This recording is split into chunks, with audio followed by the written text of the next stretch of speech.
L'UFC 313, c'est la nuit de ce samedi à dimanche et on nous met bien. Entre un Fighting Nerds Mauricio Ruffi qui prend King Green, le combat des géants chez les lightweight entre Turner et Bahamondes, une guerre garantie en co-main event avec la revanche entre Gaethje et Fiziev, et bien entendu le main event très intriguant entre Ankalaev et Pereira. C'est le feu et nous, on vous analyse ça maintenant sous l'angle des codes de Paris. Yo, this is Dustin Poirier. Bienvenue à Fight Mind. sous Fight Mind. Bienvenue sur Fight Mind. Pousse.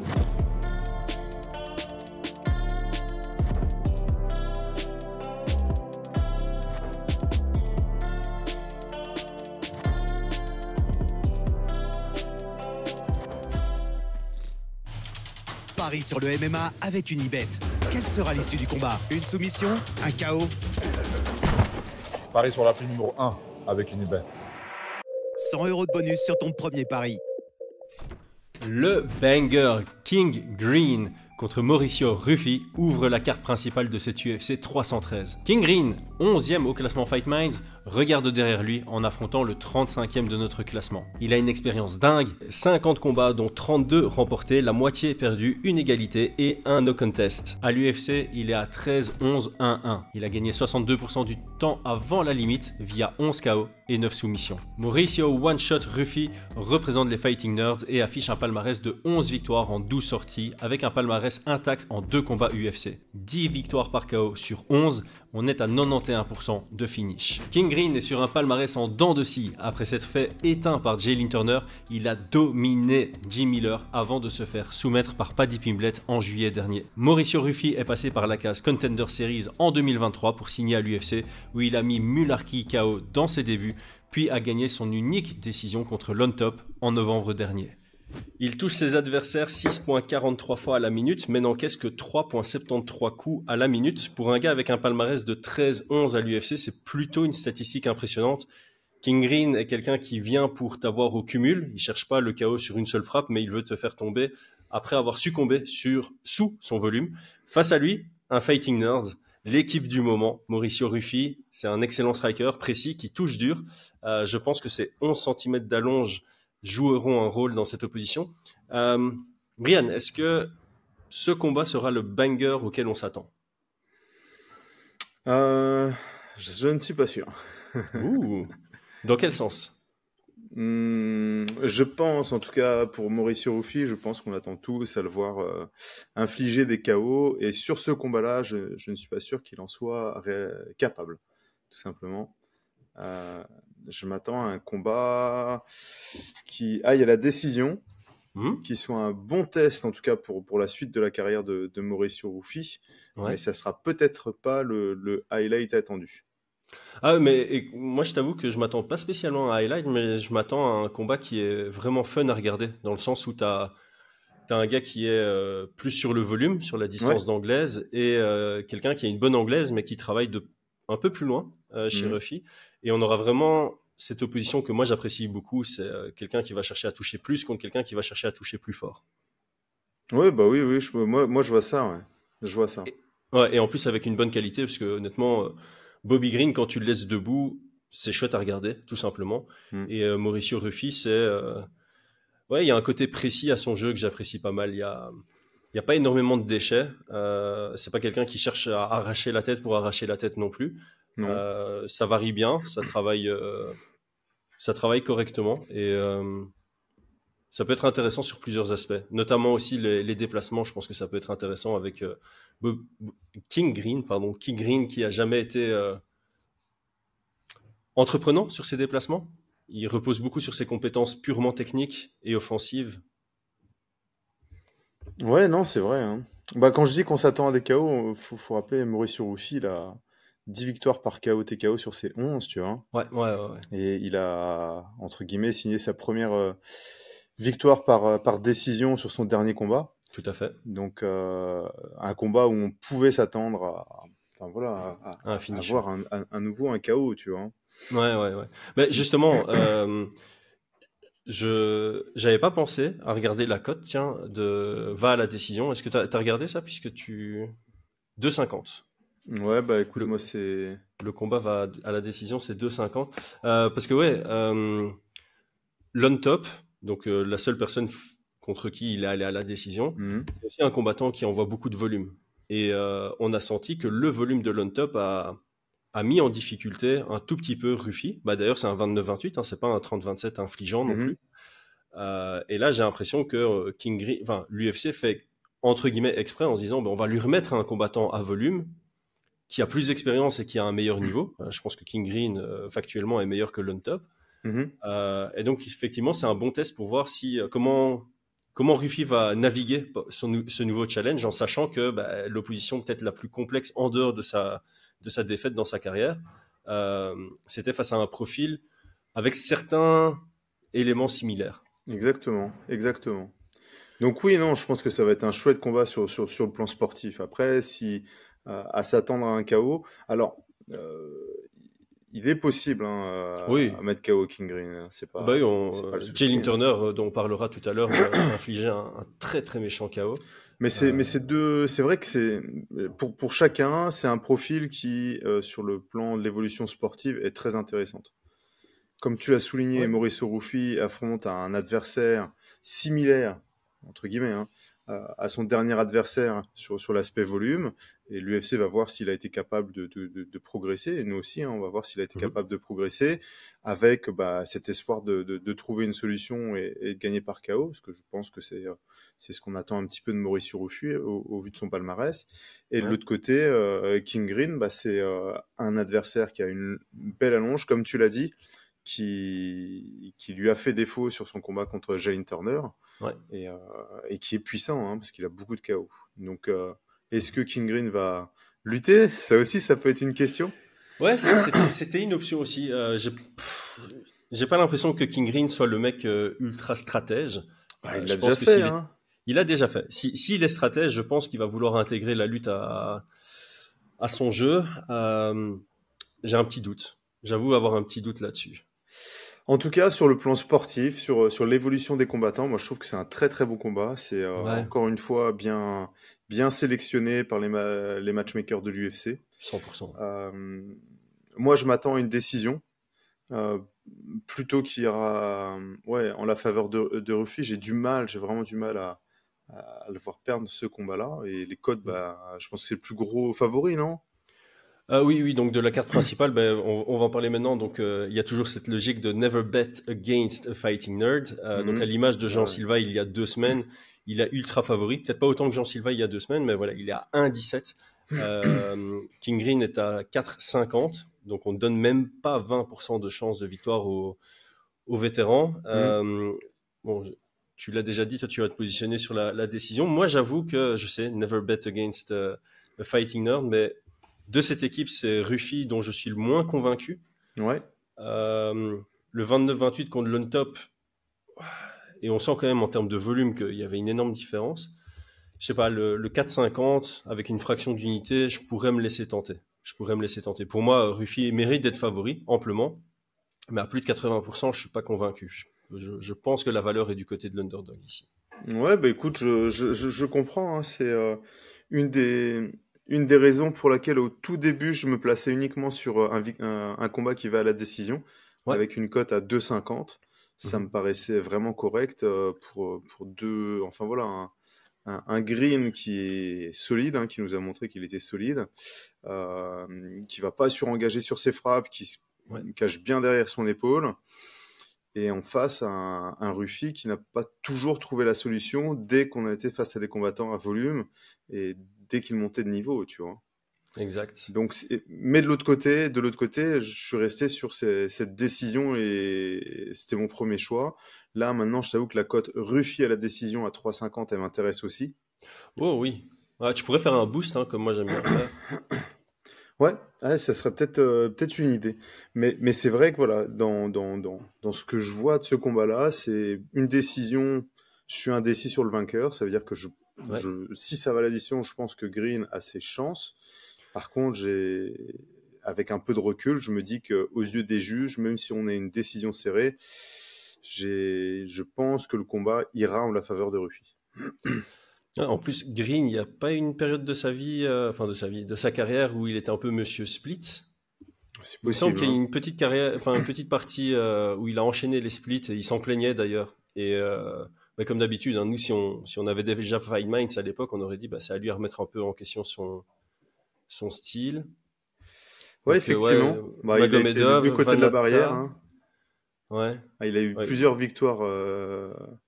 Victoire aussi. Autant de... Ouais, attends, là pas je suis mal. à 2. 2 victoires par split, 2 défaites par split.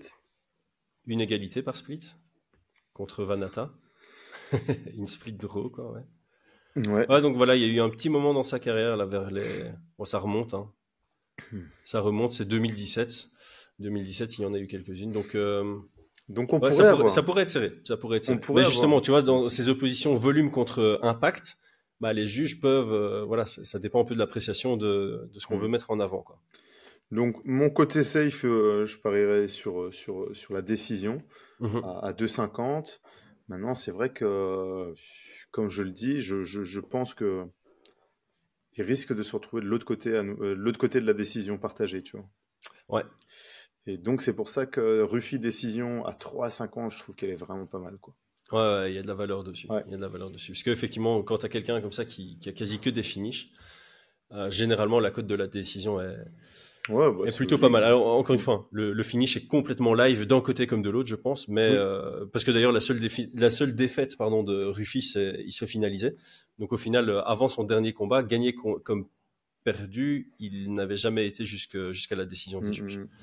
Ok, on en profite justement, comme on est encore un tout petit peu tous les deux indécis sur ce sur quoi on va se positionner. Suivez-nous sur nos réseaux, Fight Minds Off sur Instagram, Fight Minds sur Twitter.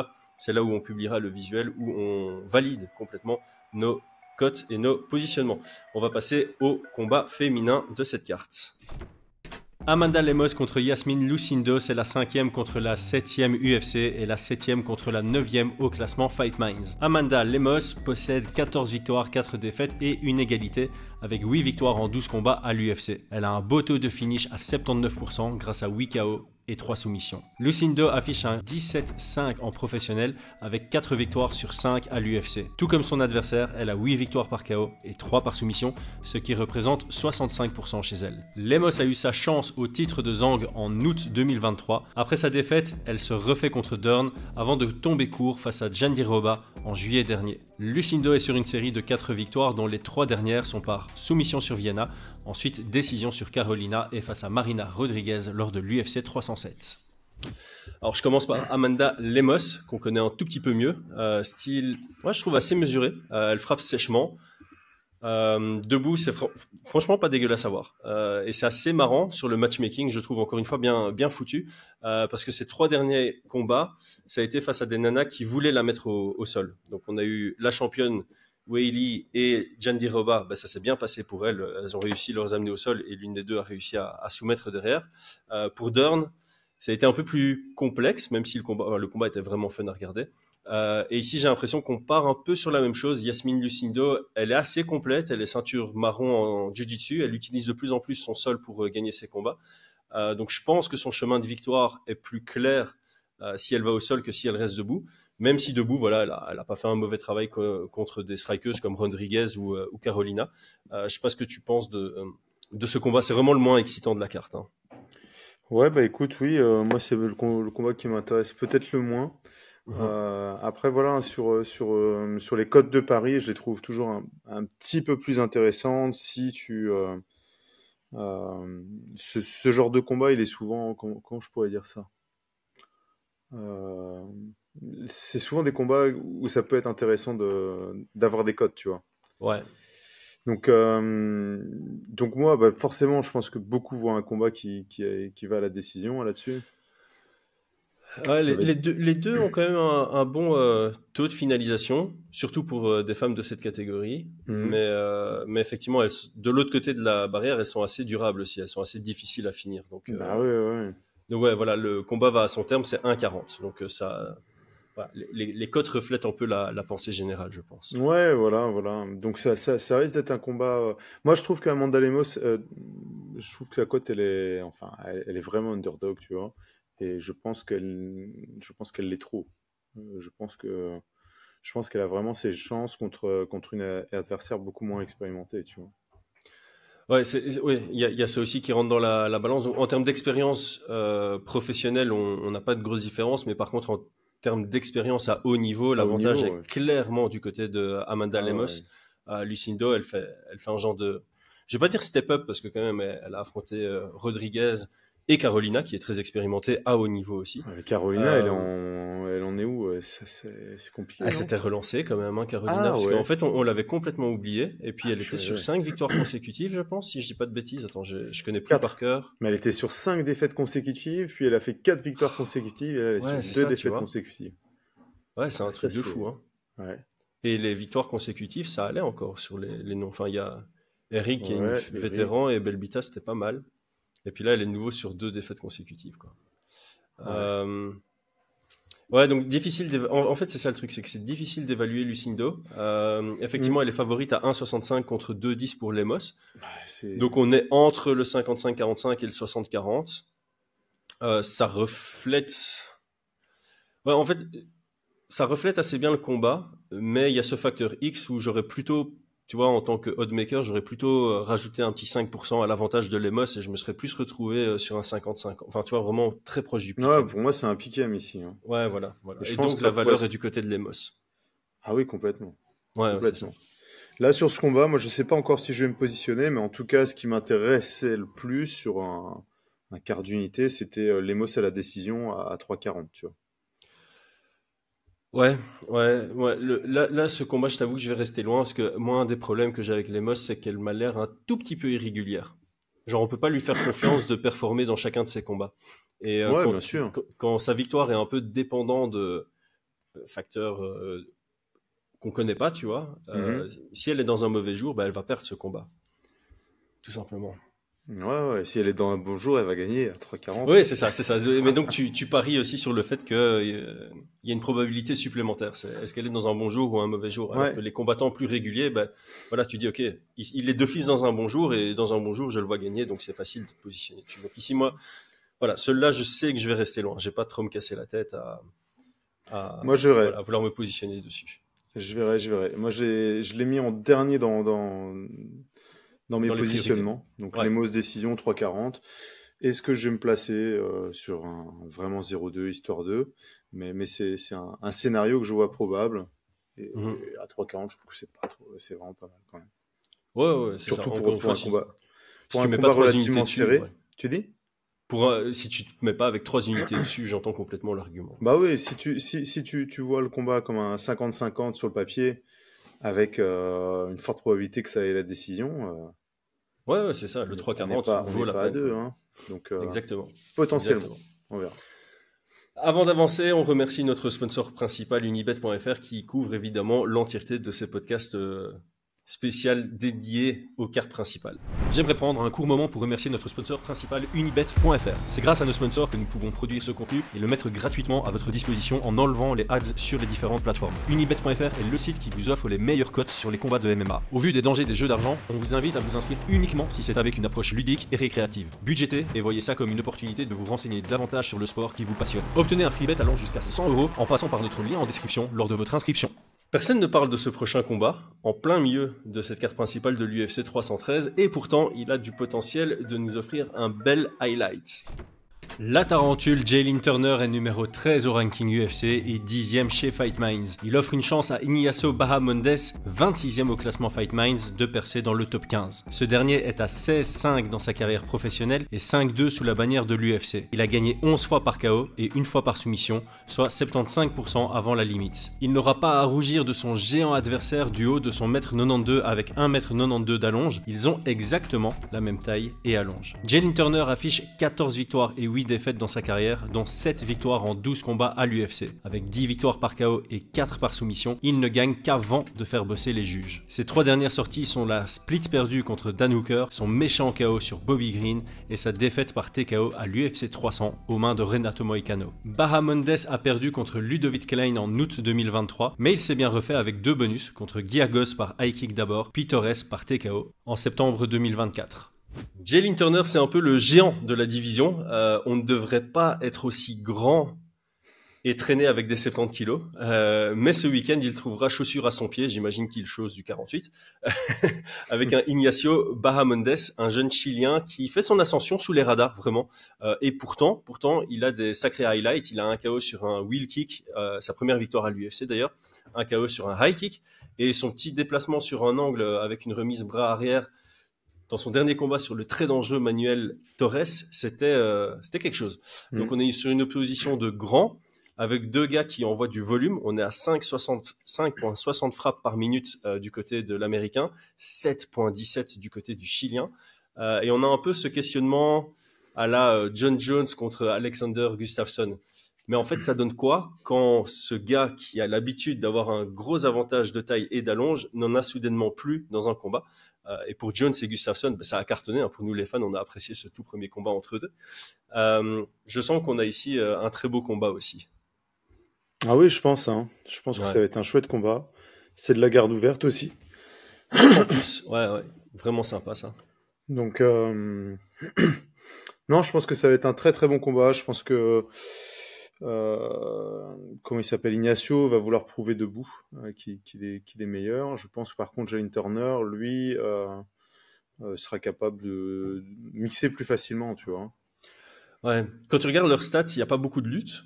Mais par contre, quand tu regardes les palmarès, tu vois quand même que, surtout en début de carrière UFC, Jalen Turner a utilisé son grappling et ça fonctionnait plutôt bien. J'avais vu 2 étranglements arrière d'affilée. Ouais, c'est ça, contre Brock Weaver, puis contre Uros Medic. Uros Medic aussi, un grand striker en fait. 1,85, c'est pas, c'est pas si grand que ça comparé à Turner, c'est un truc de fou. Mais ouais, non, attends. Ouais, c'est ça. 3 soumissions sur 4 combats en début de carrière UFC pour Jalen Turner. Donc on peut penser qu'il utiliserait ça si nécessaire. Ouais, ça peut être vraiment en plus par pur opportunisme, tu vois. Ouais. Avec des longs bras. En tout cas, il suffit qu'il y ait un accrochage, que la tête d'Ignacio soit un peu basse pour qu'il enroule et qu'il soumette, tu vois. C'est souvent une des armes de grands. Ouais. De très grands, de très longilignes. C'est difficile de lutter, c'est difficile de contrôler en étant au-dessus. Par contre, c'est vrai que les longilignes ont des cornes et ils sont capables d'enrouler les têtes et étrangler. Donc ça pourrait être une probabilité. Ouais. En tout cas, c'est une arme supplémentaire du côté de Jalen Turner. En plus d'être gaucher pour moi. D'avoir des longs segments, enfin comme son adversaire, mais de savoir les utiliser. Il l'a déjà fait à de nombreuses reprises. Pour moi, c'est des armes supplémentaires. Et en fait, quand tu regardes le palmarès de Ignacio Bahamondes, sur ses défaites, les 2 premières de sa carrière, bon alors ça remonte, mais il s'est fait soumettre. Il s'est déjà fait soumettre dans sa carrière, donc ça reste un indicateur de chemin de victoire pour Jalen Turner. Ouais. Enfin voilà, moi de mon côté, j'espère qu'on aura une petite affaire debout, au moins sur plusieurs minutes, parce que je crois que ça va vraiment nous offrir une belle dynamique. Et effectivement, que si Turner voit qu'il y a une opportunité là, ou qu'il se sent en difficulté debout, qu'il aille tester le sol, ça pourrait m'intéresser aussi, ne fût-ce que pour bien évaluer le potentiel de Ignacio Bahamondes, parce que comme je dis, il passe un peu sous les radars comme ça, et là il a une opportunité dans le top 15, donc ça veut dire que l'UFC mise un peu sur son avenir. On a vu l'UFC faire beaucoup ça cette année, je trouve, et même en fin d'année passée, c'est mettre des gars qui sont assez loin dans le classement, mais qui ont beaucoup de potentiel, leur faire un gros step-up, et puis si ça passe, tant mieux, et puis si ça passe pas, ils savent qu'ils vont pouvoir le reconstruire. On a eu beaucoup d'exemples comme ça récemment, la plupart du temps ça passe pas, mais voilà, quand ça passe, ça crée une petite hype, donc je trouve ça intéressant. Encore une fois, bon matchmaking de l'UFC, et en plus de ça, sur papier, très serré. La ligne a bougé dans les 2 sens. J'ai suivi cette ligne depuis quelques jours là, et ça a été un pick-em. Ça a penché d'un côté, puis ça a penché de l'autre au moment de l'enregistrement, pardon. Donc là, on est jeudi matin, au moment de l'enregistrement. On est sur un 1,95 pour Turner, qui est donc très, très, très léger underdog contre le 1,75 de Bahamondes. Ouais, moi je t'avoue que j'étais étonné de voir la coach. Je pensais que Jalen Turner serait légèrement favori. Bah, ça l'a été.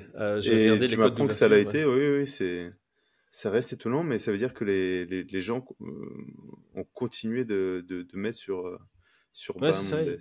Donc quand je regarde aux États-Unis, en tout cas, il a ouvert en léger favori à moins 120.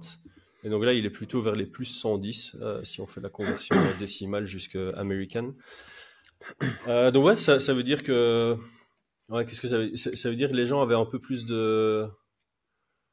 Je pense qu'ils font voient pas un peu plus Ignacio l'emporter, et donc les cotes se sont inversées, mais ça reste incertain, on va dire ça comme ça. Je pense que Jalen Turner, alors je sais qu'en France, il y en a beaucoup qui le voient comme un bourbier, tu vois, comme vraiment problématique, surtout quand il a été question de Benoît Saint-Denis.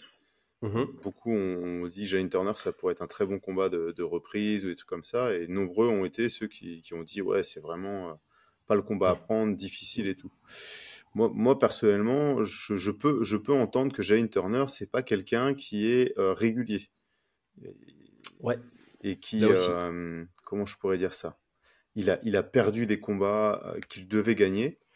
Moïcano, son dernier combat. Autres, ouais. Et c'est vrai que des fois, il est pas aussi performant que l'image qu'on se fait de lui, tu vois. Ouais. Après, voilà, split contre Gamrot, split contre Hooker, c'est pas des mauvais résultats. Ça Non, veut dire par qu'il y a une contre, partie, effectivement, il a affronté du très bon, hein. Ouais, c'est ça. Hein. Et enfin voilà, tu regardes sur son truc, sa défaite contre Vicente Luque, elle vieillit mal. Contre Matt Frevola, ça vieillit mal, tu vois. Alors oui, mais tu vois, 3 défaites. Contre Luque en 2018, il en était où Luque en 2018? Parce que il était sur une sale série de victoires. Hein. Et contre Donc Jalen Turner, c'était sa 3e victoire de suite sur sa série de 6 victoires consécutives. Et contre Dan Hooker, j'imagine qu'il était favori, non? Ouais, il était favori contre Hooker. Mais là, Hooker, par contre, il était favori modéré à moins 300. Attends, non. C'est Jalen Turner qui était favori, on est d'accord. Ouais, hein. c'est ça. Ouais, c'est ça. Après, voilà, Hooker, là, il est bien relancé aussi. Oui, quoi. c'est vrai. Et c'était un chouette combat. C'était un chouette combat. Mais on s'attendait clairement à ce qu'il le passe, tu vois. Ah oui. Mais c'est aussi parce que j'ai l'impression que... Est-ce qu'on surestimait Turner? Surtout que je pense aussi que Turner... Alors, si j'ai pas de bêtises, il était underdog contre Gamrot. Ouais, c'est ça. Léger underdog contre Gamrot. Les gens s'attendaient pas spécialement à ce qu'il aille à la split avec Gamrot. Donc sa valeur a un peu monté. Dan Hooker, on était toujours incertain parce qu'il sortait un peu de sa mauvaise passe dans sa carrière. Ouais, c'est vrai. Et donc, est-ce qu'il n'y a pas eu ce côté, on sous-évalue Dan Hooker, on surévalue légèrement Turner, et finalement, ça donne un combat plus serré que ce qu'on pensait, quoi. En tout cas, pour revenir sur ce combat, moi, je pense que la valeur, elle est sur Turner. Ah ben voilà, entièrement d'accord. Moi, je pense, là, il a 1,95. Avant que ça rebouge, je pense que je vais... en fait, c'est quoi, je le fais maintenant. Je me garantis déjà une unité sur Turner à 1,95. Ouais, bah écoute, moi, je vais faire comme toi, parce que j'avais mis Turner V à 1,95. Ah bah voilà. Avant que ça ne bouge. Maintenant, c'est garanti. Parce que... Exactement. Après, on sait pas. Ça se trouve, ça va bouger dans un sens qui va nous faire râler. Il va passer à 2 ou 2,10. Non, je pense pas. Non, je pense que les gens, ils vont être comme nous, ils vont remettre sur Turner et ça risque de se resserrer. Ouais, c'est ça. Je pense vraiment que c'est la cote qui va rester dans un range et ça va faire un genre de ping-pong comme ça fait depuis quelques jours. Après, voilà, il y a peut-être des personnes qui sont très très confiants sur Ignacio, qui en connaissent un petit peu plus sur lui. Et c'est vrai qu'il est très bon, hein. Faut parler. Le pick-em, pour moi, il est justifié, clairement. Tout à fait. Voilà, c'est ça. Le pick-em est justifié. Parce que Ignacio, c'est un plus haut volume de jeu. Et malgré son haut volume de jeu, il frappe fort. Il est capable de mettre des gros KO. Donc, c'est difficile de passer quelqu'un comme ça. Et maintenant, on doit toujours, quand tu parles de stats, tu vois, il faut toujours un peu calibrer le bazar. Bahamondes, il a ses stats face à un autre type d'adversité que celle que Jalen Turner a connue dans sa carrière UFC. Mais par contre, il y a un point qui est différent, moi je trouve, de Jalen Turner, c'est que Bahamondes, quand tu le vois combattre, il est concentré. Il est vraiment dans le combat. Et c'est assez flagrant quand tu regardes face à ses adversaires, sa manière dont il appréhende le combat, il est en mission. Et Jalen Turner, ce que je disais, c'est que des fois, la mission, elle n'est pas terminée, qu'il est déjà en train de fêter la victoire, tu vois. C'est vrai. Mais en espérant que ce soit une leçon... Voilà, une leçon qu'il va tirer, c'est d'être vraiment focus. J'ai gagné au moment où l'arbitre sépare l'action, ou j'ai gagné au moment où mon bras est levé à la décision, quoi. Ouais, en tout cas, jusqu'à ce moment-là, je suis 100% concentré. Voilà. On y est. Ces deux gars-là nous ont déjà offert une pépite de combat il y a 2 ans et on en attend pas moins cette fois-ci. Raphaël Fiziev pointe aujourd'hui à la 11e place du ranking UFC et la 15e place du classement Fight Minds dû à son inactivité pour blessure. Il possède 12 victoires en 15 combats professionnels et un palmarès de 6-3 à l'UFC. Avec 8 victoires par KO et 1 par soumission, Raphaël Fiziev finalise 75% de ses victoires. Justin Gaethje est numéro 3 à l'UFC et 4 chez Fight Minds. Il a gagné 25 combats sur 30 et 8 sur 13 sous la bannière de l'UFC. L'homme aux 13 bonus sur 13 combats a remporté 21 combats avant la limite, soit 84%. Malgré 8 cm de plus que Raphaël Fiziev, Justin Gaethje a 4 cm d'allonge en moins. La statistique intéressante de ces guerriers est leur striking differential négatif malgré un palmarès positif à l'UFC. Justin Gaethje se fait toucher 7,46 fois à la minute et frappe avec succès 6,78 fois par minute. Fiziev touche 4,90 fois et encaisse 4,97 fois à la minute. Ça frappe dur, ça encaisse dur, c'est le résumé de ce combat. Raphaël Fiziev avait battu Bobby Green en 2021 pour une 4e victoire consécutive, puis Brad Riddell par spinning wheel kick au 3e round la même année, avant de terminer Dos Anjos dans la 5e reprise pour s'officialiser et s'installer comme le meilleur Raphaël de l'UFC. Cette belle série de victoires a été stoppée par Gaethje à la décision majoritaire qui précédait sa défaite sur blessure contre Mateusz Gamrot en septembre 2023, soit il y a 1 an et demi. Justin Gaethje avait battu Michael Chandler pour obtenir sa 2e chance au titre, en vain face à Charles Oliveira. Il a bien rebondi face à Fiziev pour ensuite prendre sa revanche et la ceinture BMF au passage sur un sublime high kick contre Dustin Poirier. Ceinture qu'il perd lors de sa dernière sortie à l'UFC 300 aux mains de Max Holloway sur l'un des KO les plus spectaculaires de l'histoire du sport. Brian, moi j'ai fait mon taf, l'analyse de ce combat est sur la chaîne, donc je te laisse la parole, je m'installe et je bois tout ce que tu as à dire dessus. Ah bah écoute, c'est un combat qui m'intéresse grandement. Hein. Je vais mettre de côté le last minute, entre guillemets le last minute de Fiziev. Je pars du principe qu'il était bien préparé, qu'il attendait son retour, qu'il n'avait pas d'adversaire, mais qu'il était prêt à sauter sur la moindre opportunité. Donc moi, je m'attends à ce qu'il soit prêt. Il y a plusieurs facteurs sur ce combat.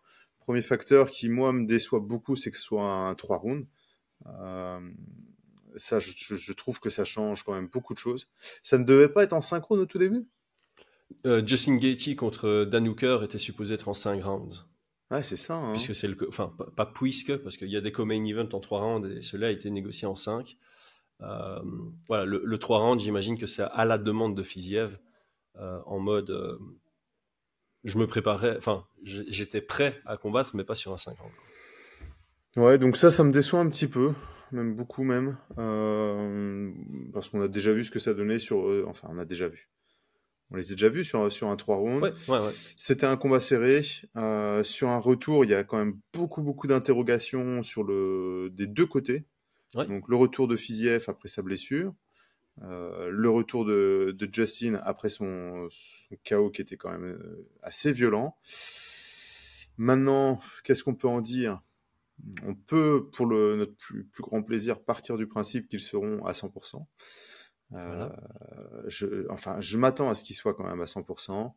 Donc beaucoup, suite à la longue attente, beaucoup parlent de la question de l'âge, de la question de la perte de vitesse. Moi, j'entendais quelqu'un qui disait quand même que autant ça pouvait peut-être se sentir chez Justin, mais par contre pour Raphaël, il serait vraiment normalement au top. Ouais. Normalement au top. J'en suis un peu moins sûr. Moi, je trouve que là, j'ai vu sur les countdowns, je suis pas sûr qu'il arrive aussi affûté qu'il ne l'était à l'époque, tu vois. Je sais pas si sa barbe ou son style ou je sais pas, tu vois. Je sais pas. J'ai pas vu beaucoup de training footage. Je l'ai pas senti, tu vois, cette même énergie. Après, voilà, c'est de la fight week, il est peut-être en cutting et tout. Ouais, et puis c'est vrai qu'il y a certaines personnes qui ont relevé ça dans les commentaires, mais lui aussi, il y a la question du ramadan. Pour Fiziev. Ah bon ? Ouais, je savais pas non plus. Je t'avoue que j'ai pas la liste de tous ceux qui sont musulmans à l'UFC, mais vraisemblablement, Fiziev, il y a ce facteur X qui est là. Ouais.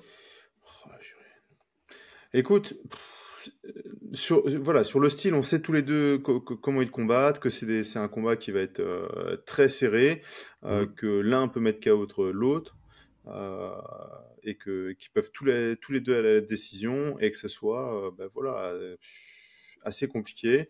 Moi, j'ai envie de...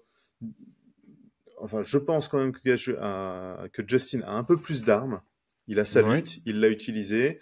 Il sera dans une dynamique sûrement beaucoup plus compétitive. Mhm. Et effectivement, il a pris un KO sur une vraie guerre, mais il a pris aussi un coup dans l'ego parce qu'au-delà du KO, il perdait ce combat. Et, Ouais. euh, et je pense qu'il va revenir vraiment très très bien préparé, très concentré. Je pense que Il le dit dans une interview là où il élimine toutes les distractions possibles et imaginables. Il est quasi toujours chez lui. Il a fait la blague, j'ai trouvé ça marrant.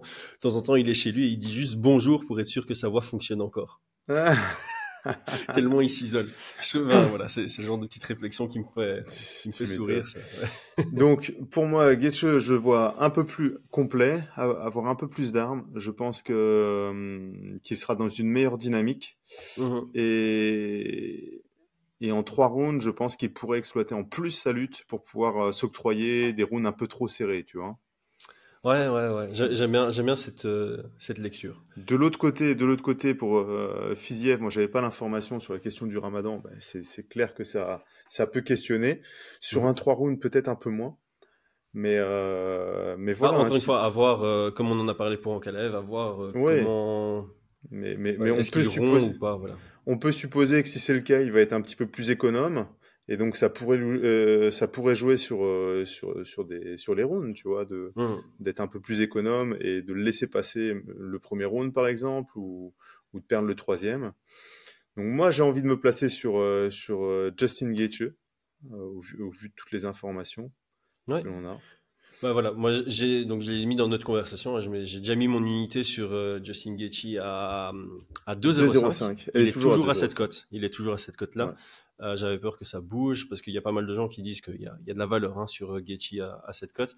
Donc Fiziev est à 1,65. On est toujours sur quelque chose proche du 55-45 qui penche vers le 60-40 à l'avantage de Fiziev. Donc je pense qu'on est assez aligné sur le fait que pour le moment, en tout cas, c'est pas en tout cas, c'est vraiment pas déconnant qu'on s'approche du 50-50 au vu de la tournure de leur premier combat, Ah des oui. différents facteurs X, etc.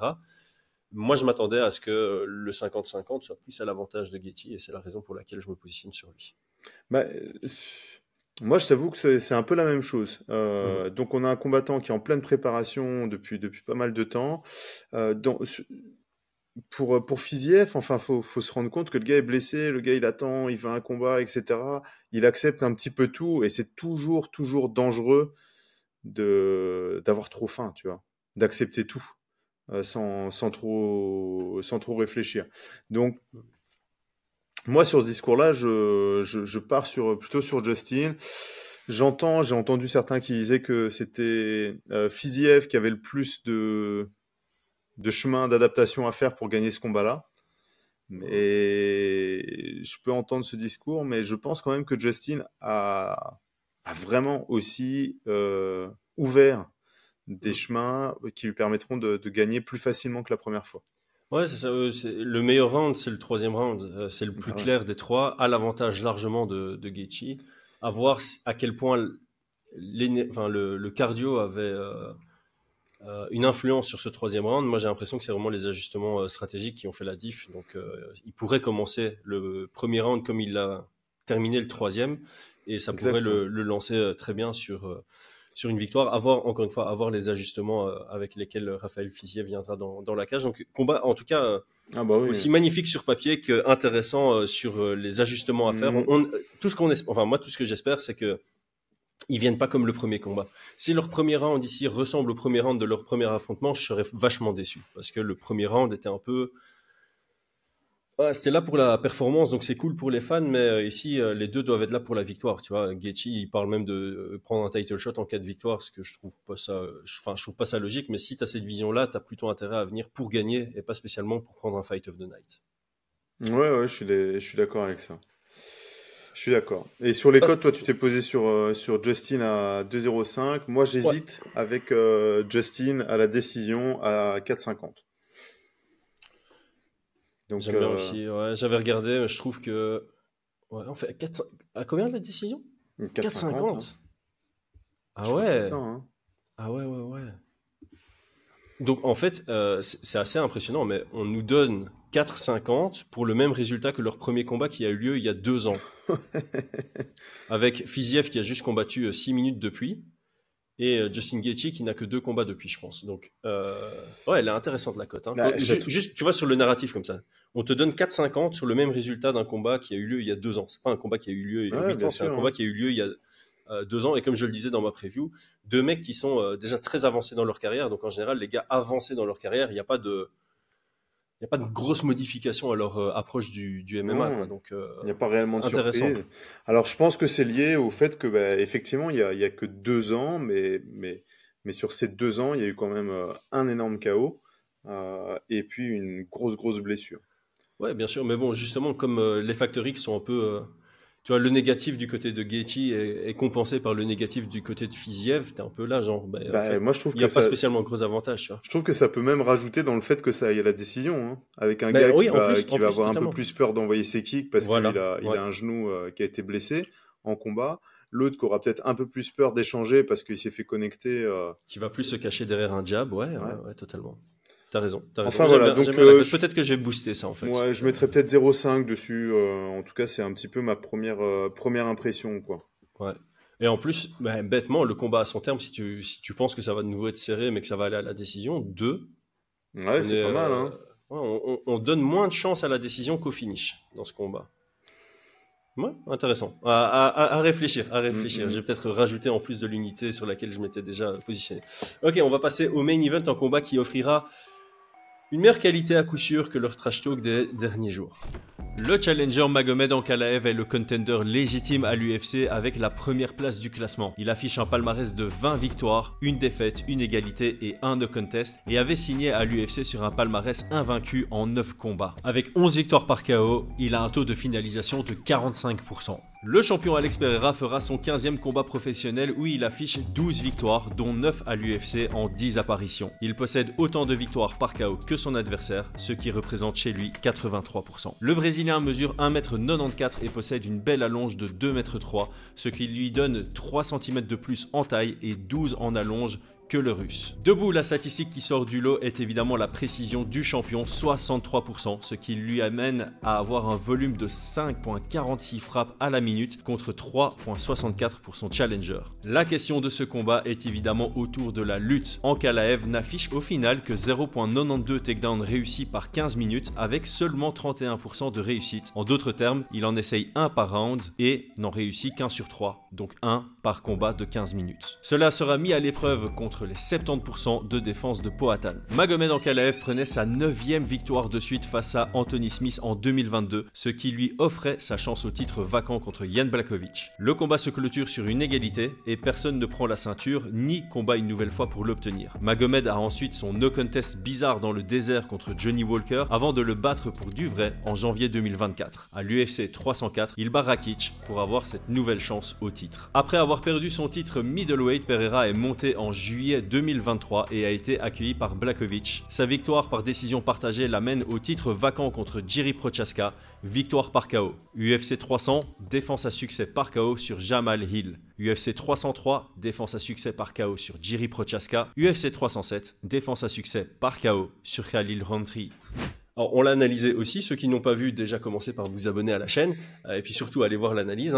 Les cotes n'ont quasi pas bougé, voire pas bougé du tout, je me rappelle plus exactement à combien elles étaient quand on a enregistré mardi soir, mais le champion est aujourd'hui favori à 1,76, le challenger est à 1,96, donc c'est grosso modo comme Jalin Turner et Ignacio Bahamondes, on n'est même pas au 55-45. Brian, on avait le gros facteur X du Ramadan. Il s'élimine un peu car Ankalaev a dit qu'il rompait son jeûne pour le combat. Du coup, est-ce que toi, ça te conforte encore plus Ça a été confirmé ? Lui-même. Il a dit qu'effectivement, donc il a dit j'ai suivi le jeûne à la lettre, mais dans le cadre du combat, je le romps et après je m'y remets à fond et puis je rattraperai les jours en fin de Ramadan, grosso modo. Ouais, écoute, je m'attendais, franchement, je m'attendais à ça. Hein. Il y a un moment donné, ouais. Je pense qu'il y a je pense que s'ils ont accepté le combat à l'époque, et de mémoire, en tout cas, c'est des choses qui me sont permises dans le sens, ouais, tu dois mettre en place d'autres choses après. mais c'est des choses qui existent. Ouais, c'est ça. J'avais déjà entendu, où je me demande si j'ai pas des personnes que je connaissais à devoir reporter à la fin du Ramadan pour des Oui, raisons de j'avais santé déjà entendu ou ça, des mais raisons donc c'était intéressant professionnelles. Ouais. Et voilà. Bah écoute, oui, ouais, donc ça enlève, et je pense que ça va enlever aussi, je pense aussi pour Fiziev. Alors il y a de fortes chances qu'ils suivent un petit peu la même Ouais, la après, même voilà, chose, comme hein. on l'a senti d'ailleurs dans les commentaires de notre vidéo où on traitait du sujet, on sent qu'il y a différentes interprétations. Certains vont dire non, c'est que durant le voyage, donc durant l'avion. Donc Oui, voilà, il y a différentes interprétations et sur base de comment tu interprètes le verset en question, euh, tu vas le faire différemment, tout simplement. Donc ici, la réalité, c'est qu'en Kalev, son interprétation fait que il va rompre le jeûne et il va rattraper ça en jeûnant plus longtemps à la fin du Ramadan. Pour Fiziev, j'ai pas l'info. Si quelqu'un a l'info, vous pouvez la taper en commentaire. Bon, bah ouais, bah écoute, ça va être un facteur X qui ne nous intéresse plus maintenant, Mhm. même si ça a pu avoir, entre guillemets, peut-être. Enfin, c'est jamais facile, hein, j'imagine quand même de devoir. Euh, En fait, pour nous, on s'en rend pas compte, mais c'est comme si tu devais. Que tu es très très investi dans les fêtes de Noël, par exemple, et que tu dois combattre à ce moment-là. Moi, c'est vrai que c'est des choses que j'ai pas envie de faire, tu vois, de combattre je sais pas, au 31, ou voilà, parce qu'il y a une phase où tu mets de côté tout et tu peux pas être concentré, quoi. Donc peut-être que ça peut avoir une légère influence, mais en tout cas, je pense qu'une fois dans la cage, ça ne le sera plus. Moi, je vais pas me positionner sur un vainqueur sur ce combat-là. Euh, Ouh, je me posais la question de si tu avais quelque chose d'autre. Tiens. non, bah, écoute, la réalité, c'est que après, je sais comment je vais vivre le combat. Je vais vivre le combat en regardant un petit peu ce que j'ai parié, et ça va m'agacer, quoi, tu vois. Ça va m'agacer. Je vois sur la tournure du combat, si j'enlevais un petit peu les personnalités sur leurs compétences, je vois quand même, moi j'ai déjà dit, hein, je vois en KLF être capable de pouvoir lutter et de pouvoir l'emporter, soit par TKO, soit à la décision. Je le vois être capable de ça et d'être bien préparé. Maintenant, il y a un facteur X qu'on a oublié sur Ankalaev, c'est son mental. Euh, enfin voilà, il a perdu à 1 seconde de la fin d'un combat qu'il menait largement. Il a pris Ouais. sa retraite 2 fois. Tu te rappelles? Ah ouais. Ouais, il a dit qu'il arrêtait de combattre, etc. Ça Tu me sais, dit quelque il y chose. a eu des trucs comme ça où Ouais. mentalement c'était pas ça, tu vois, hein. C'était vraiment. Ouais, et puis sa communication après son égalité contre Blakovic, je me rappelle que ça m'a fait un peu grincer des dents. Je me rappelle plus exactement des détails, mais effectivement, j'étais là, t'as- ouais, je m'étais fait la réflexion, t'as Ouais. pas la mentalité Et là, dans chaque combat. sur j'essaie de trouver des petits détails. Pendant le countdown, il dit, il est à un repas donc chez Ali Abdelaziz et il dit vivement que ce soit, on arrive au bout du jeu, vivement que ce soit terminé ou je sais pas quoi, un truc dans le genre, tu vois. Hmm. Oh, ça j'aime pas, tu vois. J'aime pas Ouais, quand ouais. euh, t'as envie que ce soit fini, quoi. Ouais. Mais Un ça combat, montre un peu le côté, on en a déjà souvent parlé et on le réalise chez certains combattants, c'est la volonté de trouver une porte de sortie pendant le combat. Alors ça peut être positif hein, avec un finish rapide, mais de temps en temps, ceux qui veulent finir à tout prix parce qu'ils n'ont pas confiance ou n'ont pas envie de faire les 25 minutes. ouais, et c'est même pas ça, c'est que euh, il- si son objectif c'est juste la ceinture, puis après d'arrêter, Ah, comme ça, ok, ouais, tu comme ça, vois, ouais. où j'arrive un petit peu au bout du jeu et mec, mais tu deviens champion quoi, tu poses, tu vois, tu dois voir un peu plus loin quoi. Et pour Ouais. moi, un champion, il est là pour dire je vais devenir champion, le plus grand de tous les champions, et donc tu es déjà sur un niveau supérieur à celui qui est attendu. Et la Ouais. volonté d'espérer que ce soit terminé, tu sais, c'est pas genre, ouais, j'ai trop hâte d'être dans la cage, etc., et Hmm. montrer de quoi je suis capable. Pour moi, c'est un discours qui est différent de Hmm. vivant qu'on arrive au bout, entre guillemets. Donc ça, Ouais. pour moi, c'est un facteur X qui me questionne. Et donc, c'est pour ça que je ne vais pas me positionner sur un vainqueur, parce que je pense que les deux ont véritablement des chances de l'emporter. Je pense que ça va me tirer un peu de plaisir si l'un gagne ou l'autre perd. Enfin non, l'un gagne ou l'autre. Ouais, c'est ça. Parce que si l'un gagne, l'autre perd Ouais, automatiquement. de fils. Mais par contre, je vais me positionner sur le nombre de rounds. Donc, je m'attends à ce que ce soit un combat qui aille à plus de la moitié. Ok. Et Qui la est cote est à à 1,60. 1,60. Ouais. Bon, la probabilité, elle est quand même assez... Ouais.